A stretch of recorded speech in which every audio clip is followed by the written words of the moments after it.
1 Corinthians chapter 3, verses 16 and 17.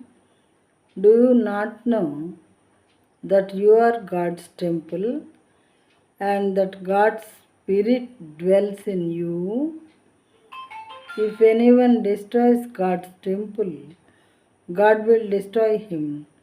For God's temple is holy and you are that temple. In Telugu, మీరు దేవుని ఆలయమై ఉన్నారనియు దేవుని ఆత్మ మీలో నివసించుచున్నాడనియు మీరెరుగరా? ఎవడైనను దేవుని ఆలయమును పాడు చేసిన ఎడల దేవుడు వానిని పాడు చేయును. దేవుని ఆలయము పరిశుద్ధమై ఉన్నది, మీరు ఆ ఆలయమై ఉన్నారు. ఈ విషయం చాలామంది వరల్డ్లీ పీపుల్కి తెలియదు.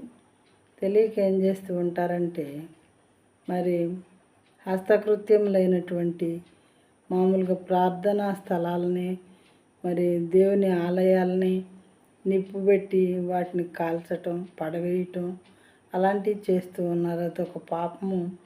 ఆ తర్వాత మరి దేవుని బిడ్డలలో దేవుడు నివసిస్తారు అని ఇక్కడ చాలా క్లియర్గా రాయబడి ఉన్నది. ప్రియమైన వారలారా, మీరు దేవుని ఆలయమై ఉన్నారనియు దేవుని ఆత్మ మీలో నివసించుచున్నాడనియు మీరెరుగరా అని చెప్పి రాయబడి ఉన్నది. ఎవడైనాను దేవుని ఆలయమును పాడు చేసిన ఎడల దేవుడు వానిని పాడు చేయను. ఎంతో క్లియర్గా రాయబడి ఉందన్నమాట. మనుషుల్ని కూడా చాలామంది కొట్టడం, తిట్టడం, దూషించటం, ఇన్సల్ట్ చేయటం, చంపటం కూడా చేస్తూ ఉన్నారు నవడేస్.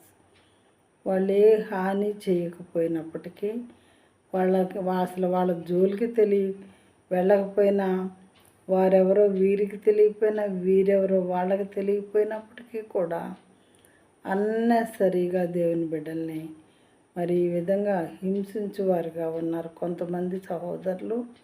అయితే దేవుడు ఏం చెప్తున్నారంటే, ఎవడైనాను దేవుని ఆలయమును పాడు చేసిన ఎడల దేవుడు వానిని పాడు చేయును.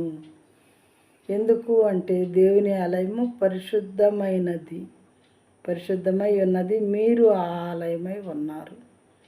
దేవుని పేరు పెట్టుకొని మరి పవిత్రంగా జీవిస్తూ, మరి మా సహోదరులు కూడా రక్షింపబడాలి, దేవుని రాజ్యంలోనికి వెళ్ళాలి, స్వర్గంలోనే ఉండాలి మాతో పాటు, మరి నరకానికి వెళ్ళకూడదు అని వారు వాక్యాన్ని చెప్తూ బోధిస్తూ తిరుగుతూ ఉంటే, మరి ముక్కు ముఖం తెలియని వాళ్ళని కూడా పట్టుకొని హింసించే వారిగా మనం ఉండకూడదు అని ఇక్కడ దేవుని వాక్యం మనతో చాలా స్పష్టంగా మాట్లాడుతూ ఉంది. ప్రియమైన వారలారా, మరి మనం ఏం చేస్తున్నాము?